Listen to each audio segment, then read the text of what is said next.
Greetings to all you happy warriors, and thank you very much indeed for being with me today. And I'm particularly grateful because I know that I've been sadly negligent over the last 2 weeks. We haven't posted a new show over the last 2 weeks, and I've been traveling, and there's just been a number of different pressures on me, and so reluctantly, I can assure you, I was not able to devote the kind of time that is needed in order to make it worth your while to be part of the Rabbi Daniel Lapin show. As you know, I take your time as seriously as I do my own, and the very last thing I would want to do is run the risk of having you waste your time here on the Rabbi Daniel Lapin show in a way that did not deliver value for the time that you invest. So here we are with me, your rabbi, as usual, revealing how the world really works. And what I wanted to spend a few minutes on is the question of balance. I'm talking specifically about how useful it is to build your life on the foundation of the 5 principal F's: faith, family, finances, friendship, and physical fitness. And the advantage of, one of the many advantages, I should say, of the 5F system is this. You see, maintaining balance in life is very important. Now, it is not important for a child's beach ball floating in a swimming pool. In those conditions, there is no right way. The red sector could be up, the blue sector could be up, the wind could blow, it'll rotate the ball. It doesn't matter. But with us human beings, with our finite lives, from which we want to extract every possible maximum benefit, maintaining balance is very important. And one of the principal rules of maintaining balance is that if the foundation is narrower than the mass above it, its natural inclination will be to fall. It would be said to be not in balance. So, for instance, if we take a child's spinning top and we invert it so we try to stand it up on its point, not surprisingly, it'll topple over, unless we get it spinning rapidly, in which case the gyroscopic effect will keep it upright.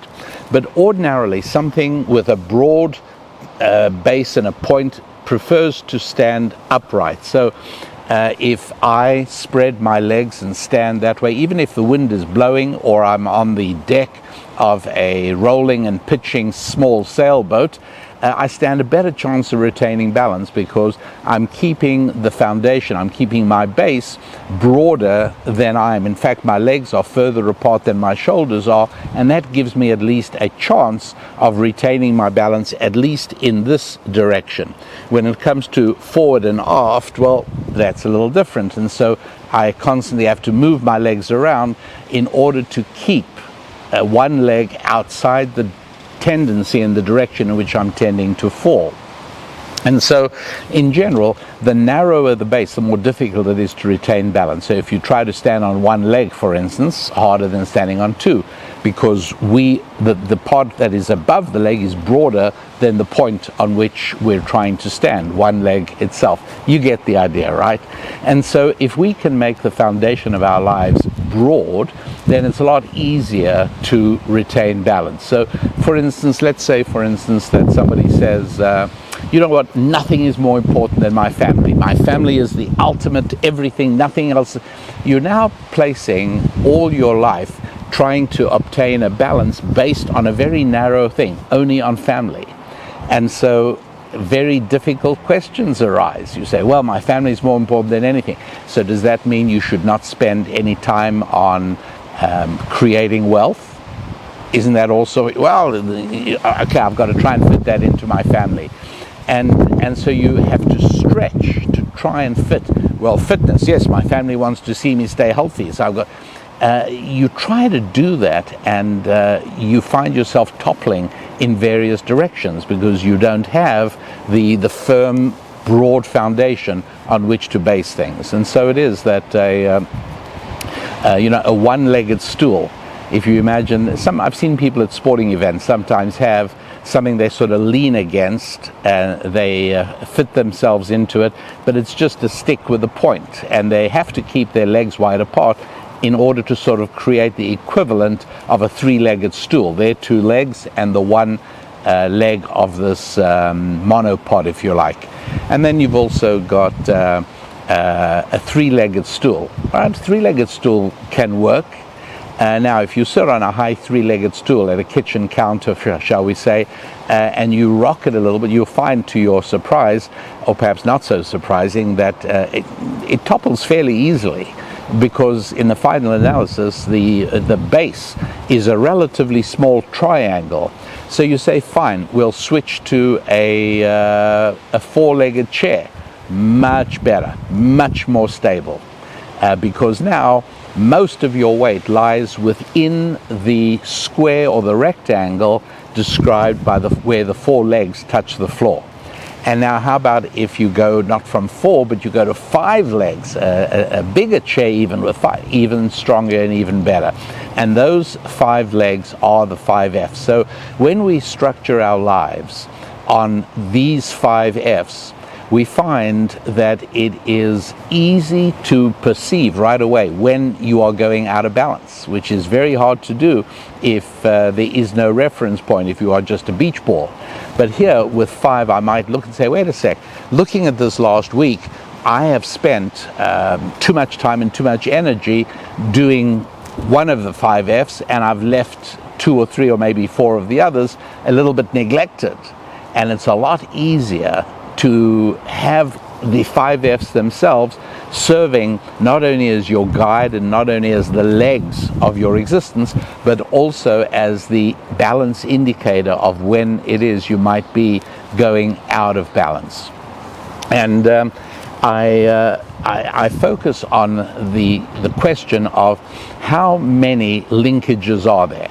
Well, here we've got 5Fs, call them F1, F2, F3, F4, F5, and now lay them out on the circumference of a circle. And if you're interested in doing it accurately, well, they should be 72 degrees apart, because 5 times 72 is 360, which is the number of degrees in one complete circle. And now what you want to do is draw a line connecting each of the 5Fs to each of the other 4. Now, first of all, each 5F is connected to the one on either side, or the 2 on both sides, by an arc of the circle on which they rest. And that means that you now have to draw several straight lines linking them to the other 2.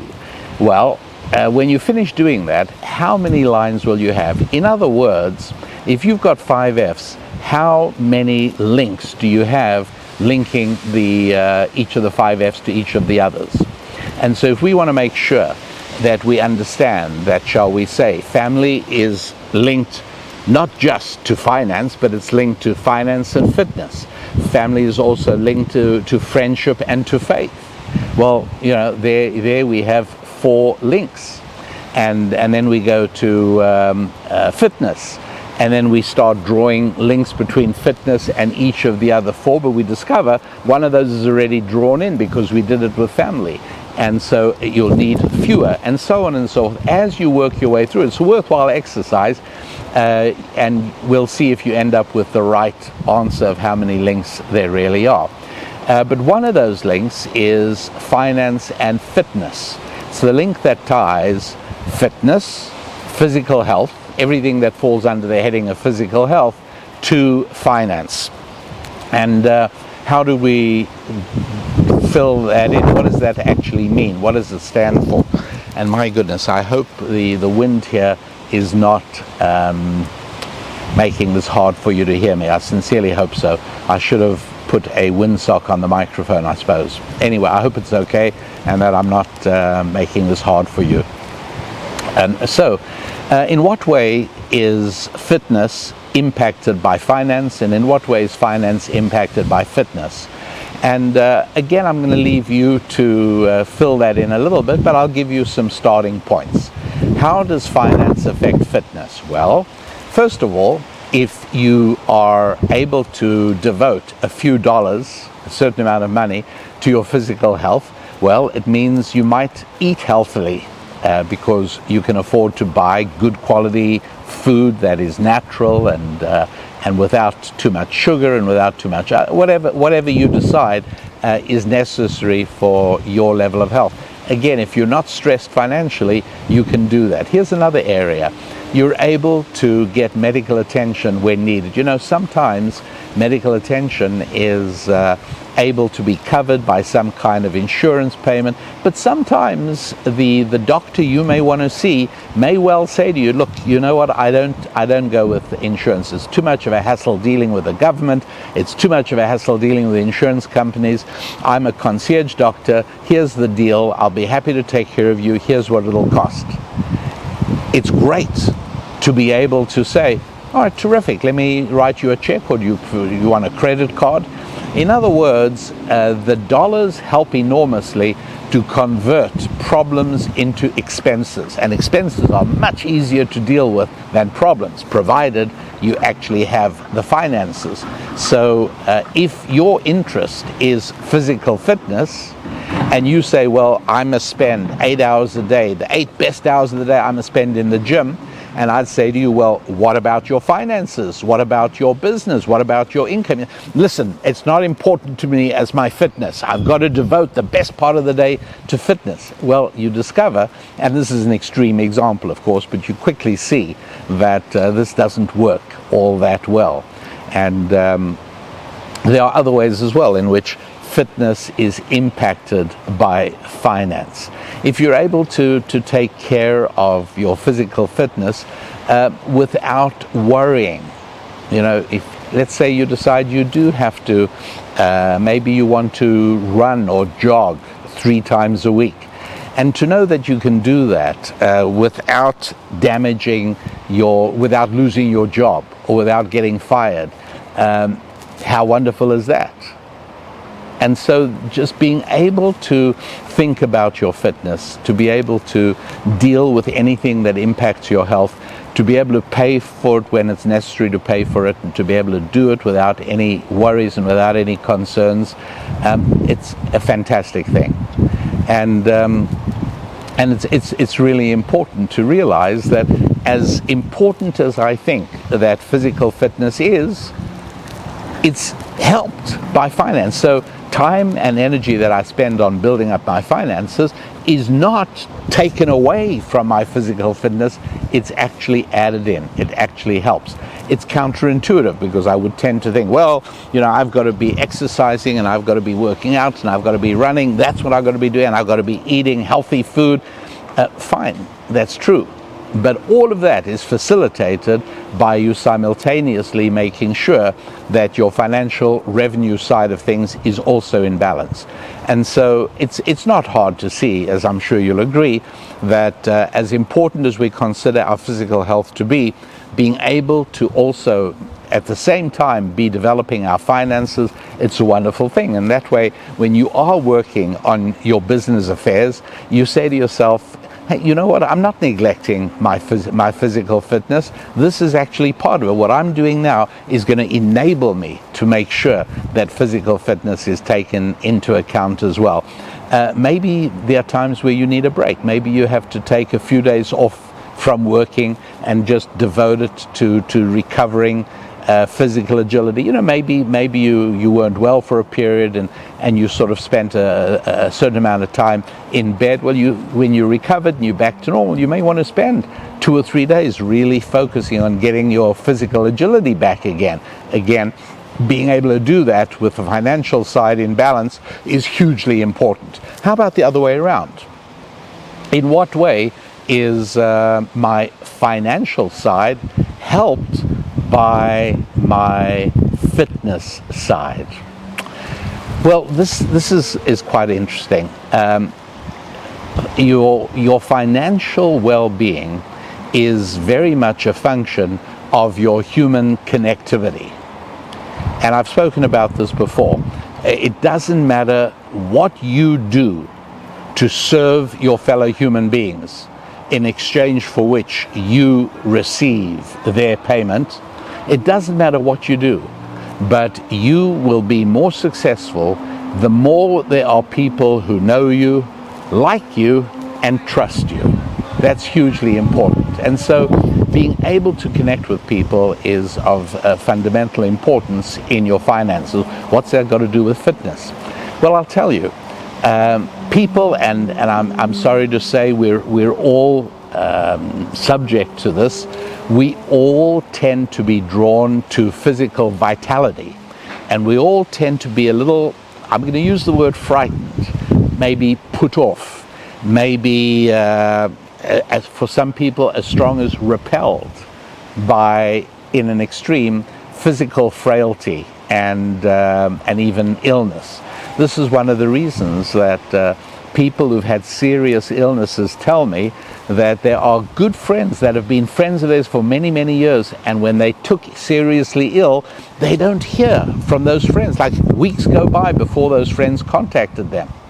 And I remember years ago, actually, there was two people I knew both very well, and when one person told me, I can't believe this so-and-so has not come to visit me. I've been in bed for 2 months now. He hasn't come near me.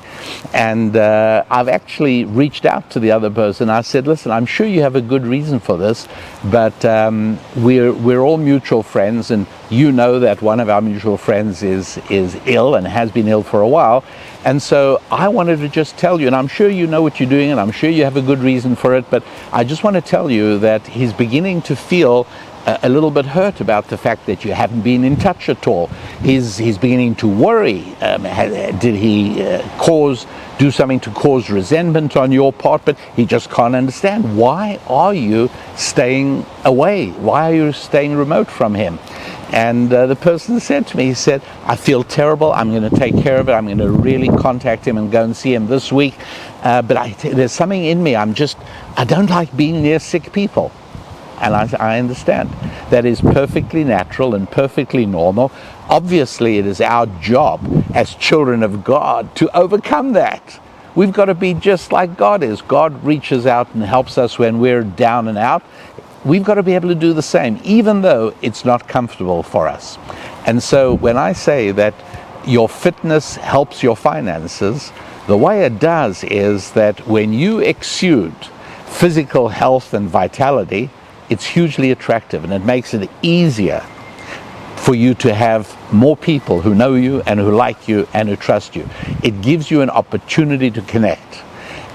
People who just look frail and look sickly and are just exuding this kind of sad condition, they find it very hard to connect because people move away. People want to get away from it.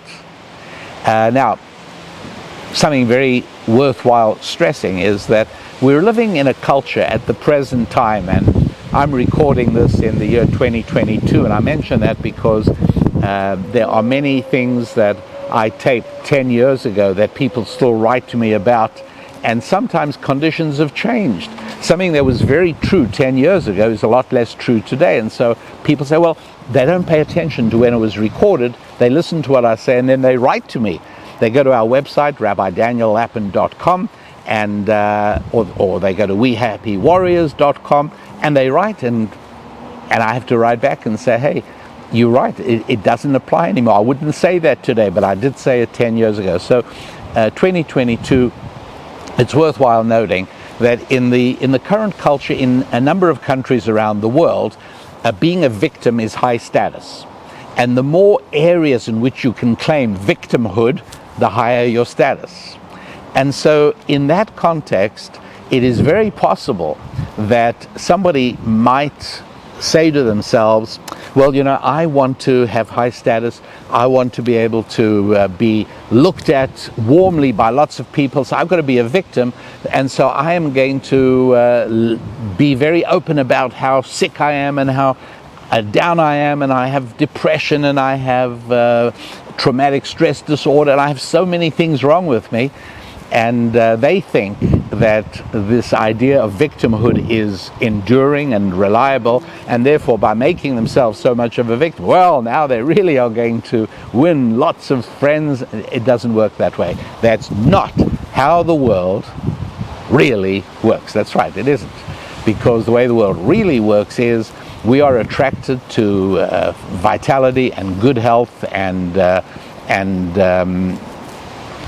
people being in good shape. Victimhood is a lie. It doesn't work. It doesn't do any good whatsoever. And so I would strongly recommend that to be the case. So much so, by the way, that I do urge you never to succumb to the temptation to talk about your health. People do it, and it's unattractive, and it does you no good at all. What am I talking about? Somehow or another, it gets going. You sit with people, and somebody starts talking about their doctor or their therapist, and then the next person chimes in and says, well, you won't believe what happened to me with my doctor. And somebody else says, well, I just got diagnosed with A, B, or C, and look what happened. I've got to tell you what happened when I went to the hospital. And people are just, look, let me just tell you, when somebody meets you and they say, hi, how are you? That is not an invitation to begin listing your lamentable catalog of ailments. Nobody really wants to know. And the second problem with it is that it emphasizes the animalistic, biological side of us instead of the spiritual side. You see, what I mean is, yeah, our bodies may be sick, our bodies can get frail, but not our hearts, not our souls, not our minds. And the important thing is to retain emphasis on that. And we do that by the way we communicate. We do that by keeping a smile on our face. We do that by being friendly towards people. We do that by expressing interest in people's lives. And yes, if somebody else starts launching into a diatribe about his doctor and his illness, fine. So be sympathetic and listen, but never fall into the temptation, never succumb to the temptation of responding with people do that with jokes, right? Somebody tells a joke and you're busy thinking about the joke you could tell in response. Forget it. Don't go down that path, and certainly not with things that emphasize your body. We do far better emphasizing our soul, our minds, our hearts than we do by emphasizing our bodies. And when we talk about our medical conditions, all you're doing is you're saying to people, can't really rely on that person. And that's true. There's a little part of you that says, well, they're weak and frail and sickly, and all they do is talk about how sick they are, when they probably are just fine. But the message conveyed subtly and spiritually to the listener is, well, probably I shouldn't count on him. He may not even be around much longer. So this is, it's really a valuable thing. Not only is it good for our finances, for us to be physically healthy, and not only is it good for us to be seen to be taking care of our physical health. You never want to say, let's say you're in a business meeting, let's say you're in a meeting with somebody who might possibly become a business associate, and the person says, by the way, do you realize you've got a sty in your eye, or do you realize whatever it is, and you say, yeah, I really need to get it taken care of. That's a really bad thing. Much better to say, yep, I've got it taken care of. The doctor says it'll be gone in a day or two. Terrific. But saying, oh, I really must take care of it, suggests to the onlooker, and they may not even be consciously aware of it, but subtly it's leaving a mark on their soul that you neglect your fitness. You're just not taking care of your fitness. Well, somebody is not taking care of his health. How can I possibly count on him to take care of my needs? That's how these things work. I can't stress enough that even on an unlikely bridge, such as between fitness and finance, that bridge is actually a very strong one and a very important one, and one that you really do want to keep going. Know that you can impact your finances positively by taking care of your fitness, and know that you can impact your fitness positively by taking care of your finances. Yes, those two really do go together. So I wanted to leave you with those points, and there are others, by the way. You can start thinking about other ways in which having your finances in good shape makes your physical health better, and how having your physical health in good shape makes your finances better as well. And you will find many other examples too that I didn't have time to talk about today. And these are things that really can benefit your life if you think consciously about implementing them and making sure you remain balanced on all the 5 legs of one's life, these 5 F's. And how many such bridges are there? I asked you that at the beginning of the show today. The answer is there are 10. And again, it's a mathematical formula. How many ways can you join A, B, C, D, and E? You've got 5 things. A, well, we won't count that, but A, B, A, C, A, D, A, E. And now B, well, B can go BA, but we've just done that. With A, we said AB, so we don't have to do BA, but we do BC, BD, BE. And you'll see, if you play around with this with a pen and paper, you'll see there's a mathematical pattern, and you will end up seeing there's a formula for it even. But even by trial and error, you'll find that the 5 F's mean that there are 10 bridges to take care of. And some of them are very obvious, like family and finances is really easy. How about faith and friendship? Like, what does my social life have to do with faith? Well, I'm sure you can see that. And again, in due course, I will issue more and more material making this clearer so that you can make the 5F project a fundamental part of how you design your life and how you run your life for the good, not only of you, but also of everybody important in your life. So my apologies. I'm really sorry that I let you down in terms of posting a show last week and the week before. What I tell myself in those situations is that those of you who are devoted and committed to the ancient Jewish wisdom that's a part of the Rabbi Daniel Lapin show will know that there are so many shows already done, hundreds, that you can go back and listen to earlier ones. That's what I tell myself. So even though I don't have a new one out, if you were to go back, I guarantee you'll find ones that you hadn't listened to. You may have to go back a little while. You'll find ones you haven't listened to. And what's more, you'll also find ones that you may have listened to a number of years ago, but that you were not ready to hear. That at that point you were not yet able to deal with it, but now you really are. And so reviewing some older shows, well worth it. And I think you'll discover that the overwhelming majority of the Rabbi Daniel Lapin shows are not time sensitive. Very, very few of them are applicable only to a particular period. Most of them address things that are as true about your life and mine today as they will be in 10 years' time and as they were 10 years ago. In the majority of cases, that is very much true. So I hope it brings you value and brings you benefit. Be sure to let me know, will you? You can go on the website wehappywarriors.com and you can let me know what you think there. You can also go on to rabbidaniellapin.com and take a look around and see what is there. I don't know if you've already got yourself a set of the Financial Prosperity Collection. That's 10 video audio lessons about finances. It's me teaching directly to you on a video, and it's 10 separate lessons. Very much worthwhile the price of admission. I can tell you that. Far too many people have had their financial lives dramatically transformed for me to doubt its effectiveness.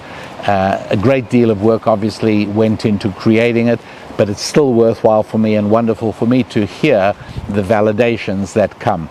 And just got a letter from a Nancy. I won't tell you who she is, but her first name is Nancy, and she said something that is the most poignant comment I get from happy warriors around the world, and it's perhaps the most common comment I get. I still find it fascinating to read every time somebody writes it, and that is, I wish I knew these principles and these laws for living when I was 20, when I was 25, I would have made far fewer mistakes than I actually did. It's poignant and sad, but at the same time, it's a real thing. And so, to whatever extent you're able to get a younger person tuned into some of this and to help them get to a point where they're able to realistically evaluate and assess the decisions they are making in life now, which can never be, no do-overs on that. The decisions you make when you're 22, when you're 25, you don't get those decisions, you get others. And many of them are contingent on the kind of decisions you made back when you were 22.